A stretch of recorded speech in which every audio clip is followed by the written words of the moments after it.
Sa iba pang ulat, capital market slowdown. Maliit lamang umano ang epekto sa ating ekonomiya. Pakinggan natin ang paliwanag ng market analyst ukol dito sa report ng aming kasamang si George Bandola. Bahagya lang daw ang epekto ng capital market slowdown. Biglang pull out ang mga foreign funds sa Philippine Stock Exchange. Sabi ni Milito Salazar, ekonomista at presidente ng Management Association of the Philippines, hindi nakikita sa pagbagsak o pag-angat ng capital market ang totoong ekonomiya ng bansa. Paliwanag nito, ang totoong ekonomiya ay makikita dahil sa paglakas ng construction industry, manufacturing at agriculture. Part of the economy heavily influenced by external factors at yung pera doon ay hindi man pera na kaagad pupunta sa ating mga establishment ng negosyo, nagbibigay ng employment.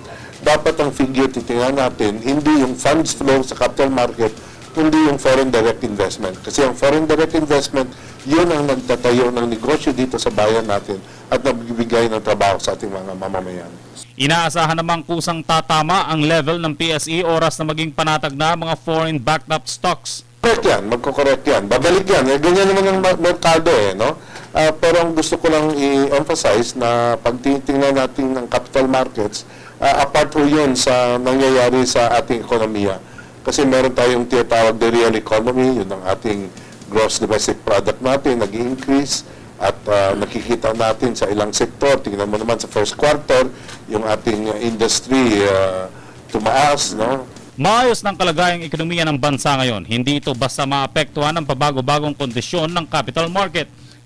Dapat pa rin isaayos ng pamahalaan ng burokrasya, pagpapatupad ng mga batas at palagi ang pakikipag-usap sa mga negosyante. Ito natin na unang-una yung result ng recent election na medyo nakuha ng administrasyon ang mas madaming mga posisyon.